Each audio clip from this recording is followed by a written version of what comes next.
May 29th, 1850. The sun hung low over the rolling Texas plains, casting long shadows as a column of mounted men moved steadily along a tributary of the Nueces River. At their head rode Captain John Rip Ford, a man whose name would become etched in history, though in this moment he was simply another soldier riding toward uncertainty.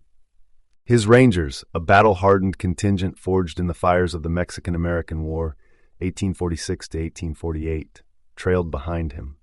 They were young, most in their 20s or early 30s, but their eyes carried the weight of men who had seen too much blood spilled. Their destination was San Antonio Viejo, a frontier post near the U.S.-Mexico border along the Rio Grande. This journey southward, seemingly routine, was about to become something far greater. For within days, these men would no longer be just a patrol returning home. They would be the architects of yet another violent encounter in the long and bitter war for control of these lands. Second in command was Lieutenant Andrew Jackson Walker, a name barely recorded in history, but one that, on this day, carried the weight of responsibility. Malachi Benjamin Highsmith, the quartermaster and commissary, ensured supplies were accounted for, while David Level, the orderly, kept the unit in check. The group surgeon, Philip N. Luckett, rode among them, knowing all too well that before this journey ended, his hands would once again be covered in blood. Among them was William Gillespie, a fresh-faced ranger with something to prove. Though relatively new, he carried a legacy far older than himself. His uncle, Robert Addison Gillespie, had fought with the greatest rangers, Jack Hayes, Bigfoot Wallace, Samuel Walker, and Rip Ford himself. These were men whose names were spoken with reverence, men who had built their reputations in the relentless battles against the Comanche. But legends are not immortal. Robert Gillespie had met his end in the Battle of Monterey on September 22, 1846. In the thick of the fight, he had been among the first to breach the enemy's fortifications on Independence Hill. A bullet to the torso cut his story short, and by the next day he was gone. He died a soldier's death, but to his family, he was more than just another name on a casualty list. For William Gillespie, his uncle's legacy was not just a story, it was a challenge. He did not ride with the Rangers to survive. He rode to be remembered. He wanted to face the Comanche, to prove himself in the same fires that had forged the men he idolized. He was not alone in that desire. Many of these young Rangers had spent their lives hearing tales of frontier battles, of warriors on horseback clashing over land, honor, and survival. And now, with every mile they traveled south, the lines of history were converging once more. What these Rangers did not know was that their journey was already being watched, that their movements were whispers carried by survivors of past battles. Far ahead, across the plains and rivers, the Comanche had already learned of their approach. In time, these Rangers would no longer be the hunters, but the hunted. The land was still that night, save for the whisper of the Nueces River winding through the mesquite and the quiet breath of men lying in their blankets, their minds restless with anticipation. Among them was Rocco Magricio, the lead scout of the Texas Rangers, a man born between two worlds, half Comanche, half Mexican.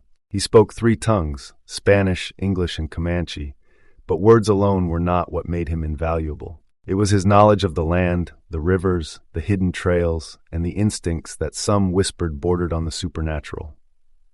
They said he could track a man through country as dry as bleached bone and smell a fire before its first spark took breath. Yet even with such a scout, these Rangers had spent months chasing nothing but ghosts. The Comanche had vanished into the land as if swallowed by the wind, their war parties moving unseen, their presence felt only in whispers of raids and stolen horses. It was a frustration that gnawed at Captain Rip Ford, but even more so for the younger men who had yet to carve their names in blood and dust. William Gillespie, a man eager to step out from the long shadow of his family's legacy, rode among them, his hands restless on his reins, his heart burning for the kind of fight that made legends. Spring had come, and with it the certainty that they would soon find what they had been searching for. But when it finally happened, it was not in battle, not in a grand charge or a carefully laid ambush. Instead, it came with the crack of a single gunshot in the cold, black hours before dawn. It was May 26, and the camp had been quiet, until the sentry's shout cut through the night, followed by the sharp explosion of his rifle. In the darkness, figures on horseback had appeared among the rangers' herd, moving like shadows, slipping between the animals with the grace of men who had been raised among them. Comanche horse thieves, young warriors in search of mounts to prove their worth, testing the vigilance of those who claimed to control this land. The sentry called for them to halt, but they did not. He fired. A single shot tore through the air, and one of the riders jerked violently before tumbling to the earth. The others did not stop. Like spirits of the plains, they vanished into the night, their horses carrying them far beyond the reach of a bullet. No one moved. The rangers knew better than to chase ghosts into the darkness. For hours they waited, rifles gripped tightly, eyes scanning the blackness beyond their fires, ears straining for the sound of hooves that never came. Only when the first light of dawn touched the horizon did they venture out, stepping carefully, rifles ready, moving toward the body that lay motionless in the dust. He had been young enough to be someone's son, someone's brother. His hand still clutched the reins of a stolen horse, his face turned toward the sky. They did not yet know his name, but his death had already set things in motion. Because in the language of war, no death went unanswered. They carried him back to camp, his breath shallow, his body limp in the arms of the men who had just stolen his future. A Comanche youth, barely more than a boy, who had set out under the cover of darkness with others like him, young warriors seeking to prove themselves. They had come for horses, not just as a prize, but as a measure of honor, of status, of survival. But fate had dealt him a different hand. The sentry's bullet had found its mark, and now he lay bleeding in the dust of a land his people had ridden for generations. By the time the sun climbed higher into the sky, he was gone. The rangers scouted the surrounding land, riding miles in every direction, searching for signs of the ones who had escaped. But the plains had swallowed them whole. The Comanche had long known this land better than any map could trace, slipping into its folds like the wind itself. The rangers found nothing but silence. Realizing that they had crossed a line that could not be undone, Captain Ripford penned a message with a steady hand, though he must have known the weight of the words he wrote. He marked their location, detailed the encounter, and requested reinforcements, sending the note with Edward Burleson, Jr., a man whose name would soon be remembered among the Rangers. His task was simple: reach Fort Merrill and return with men, for Ford knew that when the Comanche returned, they would not come in the dead of night for a few stolen horses. But when Burleson returned later that day, he brought nothing but news of indifference. J.B. Plummer, the fort's commander, had dismissed their concerns outright. A dying Comanche prisoner, the clear signs of a close encounter, none of it mattered. Plummer had more pressing concerns, like the sleep of his men, disrupted by the morning's gunfire. Even in a land where war had become a way of life, he refused to acknowledge what was coming. Still, Plummer had reluctantly sent a small detachment back to the Rangers' camp, but what followed was not an offer of support, nor the reinforcements Ford had hoped for. That night, as the firelight flickered, one of the soldiers staggered through camp, grinning, cradling a severed head, the head of the young Comanche who had died that morning. He paraded it like a trophy, an offering of blood to his own twisted sense of victory. But the Rangers, battle-worn as they were, did not celebrate this act. Even among those who had fought Comanche warriors for years, there were lines that were not meant to be crossed. Ford, upon learning of the act, did not hesitate. He banished the soldiers from the camp, calling the man what he was, mad. War was one thing, but desecration, that was something else entirely. Yet out there in the night, beyond the flickering light of the campfires, the Comanche already knew.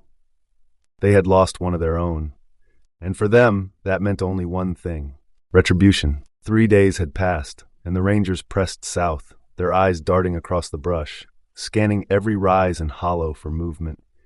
The silence of the land was deceptive. They knew better than to trust it.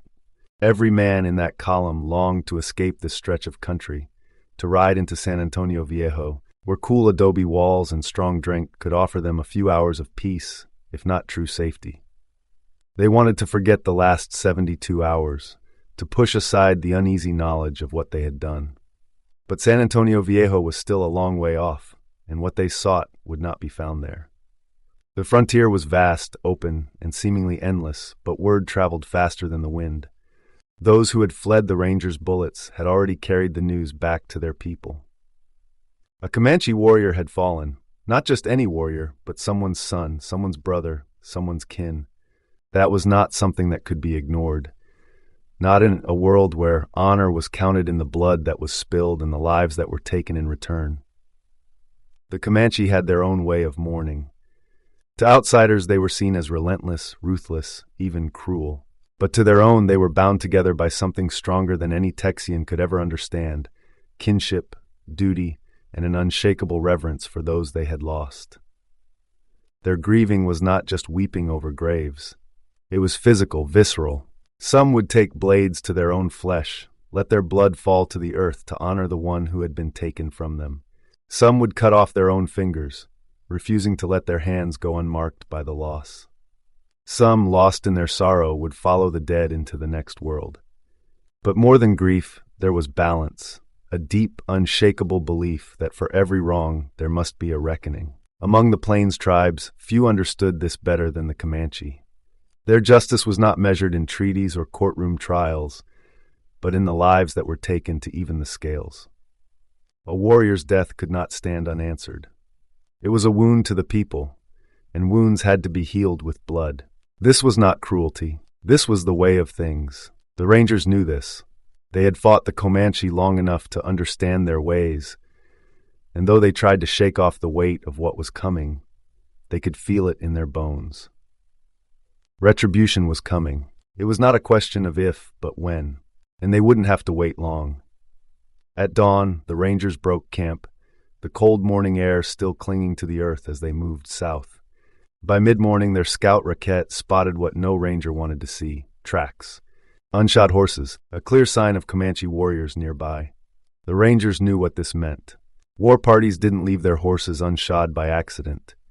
This was not a group of traders or settlers passing through. These were warriors, moving with purpose, their path deliberate, their intentions clear. Ford and his men understood that their route had already been calculated, anticipated, and cut off. The Comanche knew exactly where they were going. There was only one fort along the Nueces River between here and their last position, and the warriors would be waiting. The Rangers had been hunters for months, tracking, chasing shadows through the brush, but now they were no longer the ones in control. Now they were the hunted. Whatever fleeting thoughts they had of safety, of a night spent in a border town cantina, of warm beds and whiskey dulling the edge of war, vanished. In their place came the cold clarity of survival. There was no rest here, no reprieve. There was only the fight. The first attack came quickly. A small party of young Comanche braves, out scouting the land, testing the strength of the enemy, fired upon the Rangers. The battle was brief. The Rangers, outgunning them with sheer firepower, forced the Comanche to fall back. But this was no victory. The Comanche did not fight without purpose. Every move had meaning, every engagement a test.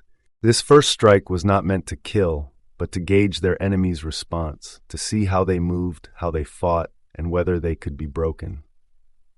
The young warriors had gotten their answer. They had seen what they needed to see, and they would carry that knowledge back. The Rangers had won the first exchange, but the real battle had not yet begun. By 1850, the Texas Rangers were still young, barely 15 years into their existence. But in that short time, they had already shaped the evolution of warfare on the frontier. They had fought with single-shot pistols, then with the 5-shot Colt Patterson, but now they carried something new, something that would forever change the balance of power. This weapon was not born from the halls of a military academy, nor was it developed in the foundries of great nations.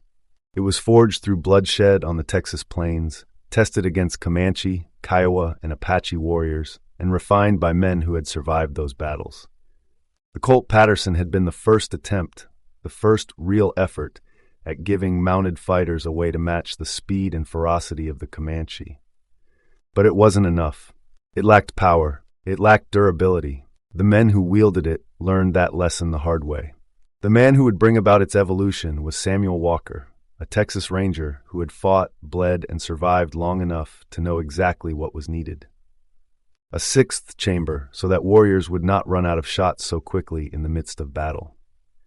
A stronger frame, built to withstand the rugged conditions of war on horseback. A fixed trigger guard, allowing for greater control in combat. These were not abstract ideas born in a factory. They were lessons written in the dirt and dust of the frontier. Walker took these ideas to Samuel Colt, the New Jersey inventor whose early designs had failed to find an audience until Texas became a republic. The first major customer of Colt's revolvers wasn't the U.S. Army nor the governments of Europe. It was Texas. In 1839, the Republic of Texas ordered 180 Colt Pattersons, not for the Rangers, but for the Texas Navy, meant to defend against pirates along the Gulf Coast. When that Navy was disbanded in 1843, those weapons were passed down to the Rangers, who quickly saw their potential, but also their flaws. Walker had seen firsthand what worked and what didn't. He had fought in the Mexican-American War, survived the infamous Black Bean Incident, and battled across the frontier against indigenous nations. He understood that a gun was only as good as its reliability in a fight. With Colt's skill and Walker's experience, the Colt Walker 1847 was born. A weapon so powerful it was said to have more stopping force than a Mississippi rifle, earning it the reputation of being a handheld cannon. It was the most powerful revolver of its time, a weapon that gave the Rangers an edge. But an edge is not the same as victory, because while iron could change the battlefield, it could not change the will of a people. And the Comanche were not a people who would be broken by steel alone. In 1847, the Texas Rangers embraced the new Colt Walker revolver, and none carried it more proudly than Captain Samuel Walker himself. That year, in the Battle of Huamantla, Walker rode into combat with two of these powerful revolvers at his side.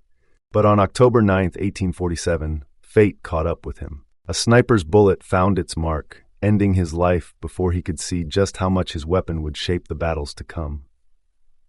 Yet his legacy did not die with him. Just 2 years later, on the banks of the Nueces River, his creation was still very much in the hands of those who now found themselves surrounded, far from home and facing an enemy unlike any other.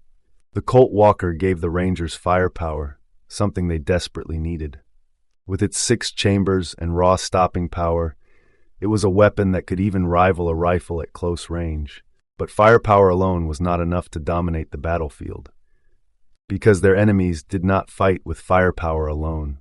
The Comanche had ruled these lands for generations, not because of superior weapons, but because of superior skill, a way of war honed through a lifetime on horseback, where the bow was an extension of the warrior, and the horse was more than just a mount.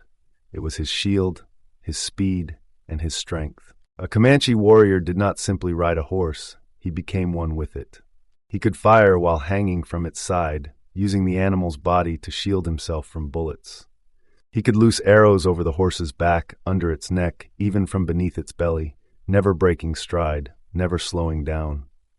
No ranger could match this fluidity, this dance of movement and attack. Their revolvers were deadly, but only if they could find their target before their target found them. This mastery of the horse did not come by chance. It was built through years of relentless training, drilled into Comanche children from the time they could walk. Boys and girls alike were taught to ride before they could run. They learned to snatch objects from the ground at full gallop, refining their control over their mounts. They shot birds from the sky with blunt arrows, training their hands to be steady and their aim to be sharp. By the time they reached adulthood, they were warriors not just in name, but in skill. And so while the Rangers carried weapons forged from iron and gunpowder, the Comanche wielded something older, something ingrained into their very way of life. The Rangers had discipline, but the Comanche had something deeper, a connection to the land, to the horse, to the rhythm of the fight itself. The Rangers may have been rough, undisciplined in appearance, wearing whatever suited them, wide-brimmed hats, serapes, buckskin leggings, or coonskin caps, but in combat they were precise, calculating, and dangerous. Their weapons were strong. Their horses, some of the finest in Texas, were fast. But the question remained, was that enough? Because firepower could kill, but it could not outrun the wind. By 1850, the Texas Rangers were not just another military force. They were the only group capable of fighting the Comanche on the Comanche's own terms.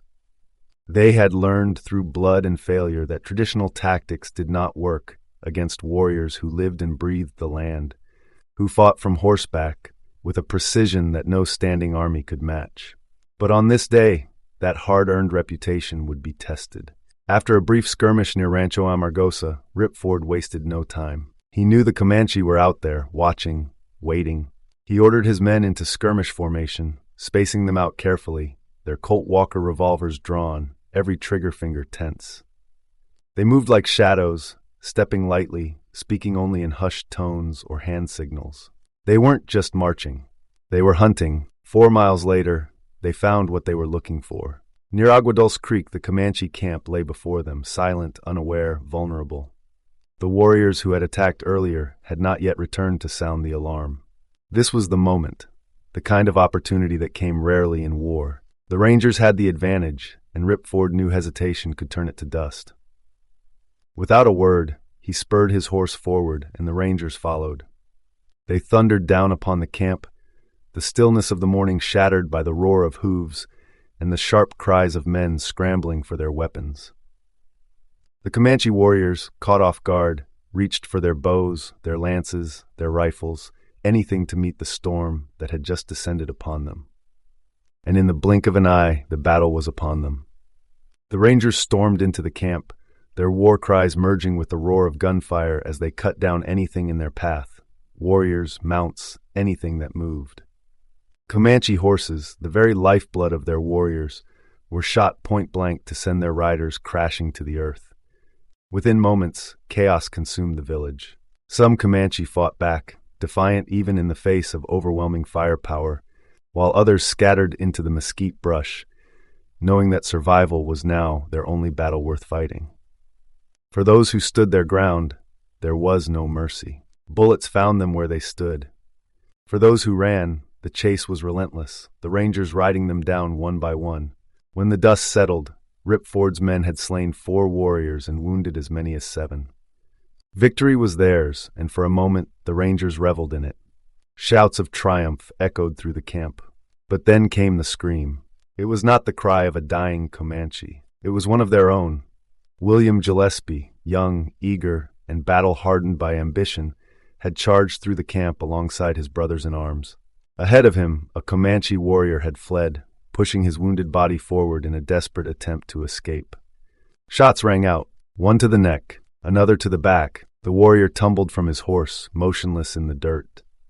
Gillespie rode past, presuming him dead. But the Comanche were not so easily killed. In his final moments, the fallen warrior pushed himself upright.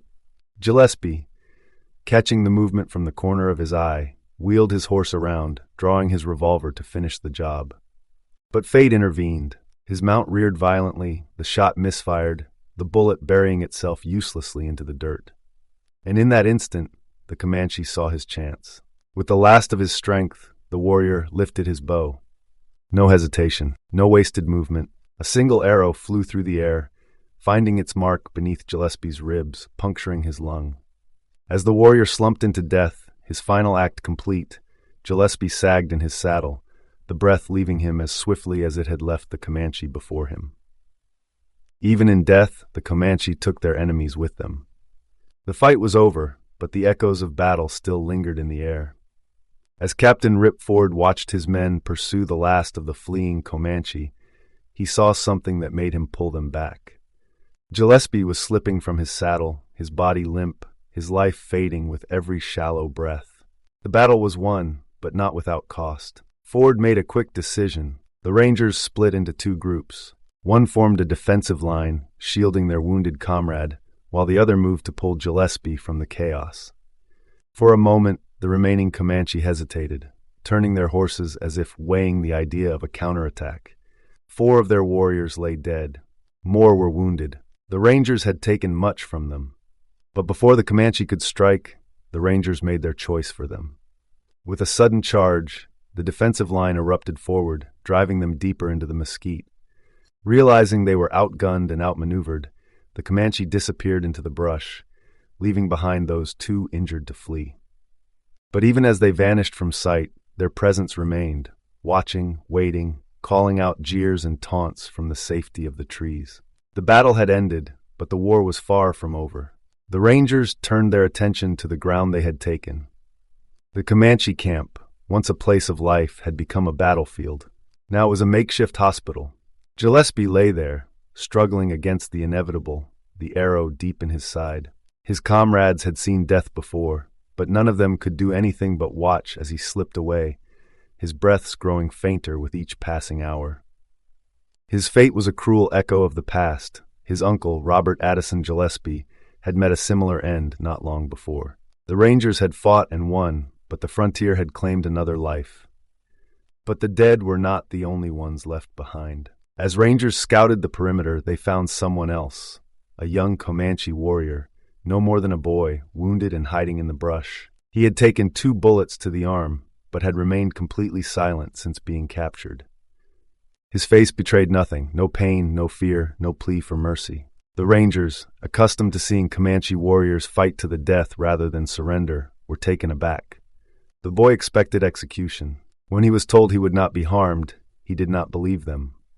He remained still, watching, waiting. He was the son of a war chief, and his people had given him a name fitting the moment, carne muerto, or dead meat. Were it not for the sight of Gillespie writhing in pain only a few feet away, perhaps the irony of the name would have been enough to lighten the mood. But there was no laughter that night.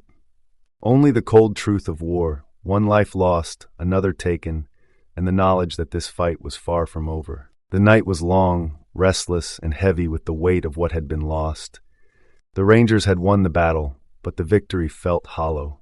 William Gillespie, the young ranger who had dreamed of carving his name into history, would not live to see another sunrise. Before dawn, he took his final breath, his body slumped where he had fought so fiercely to survive. Captain Ripford, a man hardened by war, felt the loss deeply. He had known the Gillespie family for years, and now he was left to bury another one of them. With no time for mourning, he gave the order. Gillespie's body was secured to a mule, and the Rangers rode to a nearby hill overlooking Agua Dulce Creek. There, under the open sky, they dug his grave. He was not stripped of his dignity. He was wrapped in a blanket, his boots still on, his hat still resting on his head. Ford, a man of action more than words, led a simple but solemn service. Prayers were spoken. Scriptures were read. No grand speeches, no elaborate farewell, just a quiet moment of respect before the earth reclaimed one more fallen warrior. But someone else was watching. The young Comanche prisoner, carne muerto, stood motionless, his dark eyes locked onto the open grave. He understood what was happening, but what he didn't know was if he would be next. Comanche warriors knew well the ways of vengeance. The Rangers had lost one of their own, and the boy expected to be killed in return. Perhaps buried right there, alongside the man whose people had just slaughtered his own. But the blade never fell. The Rangers did not execute him. Whether it was mercy, practicality, or some unspoken code of war, they let him live. Gillespie's grave was covered with rocks to keep scavengers at bay, and then, without looking back, the Rangers moved on. They had lost a brother, but they had gained a prisoner. Their journey toward San Antonio Viejo continued, but this war was far from over. Rip Ford's name would be etched into the history of Texas, and the Comanches' fight for their land would rage for decades more. And as for Carne Muerto, history forgets his fate. But the Comanche? They were not done yet.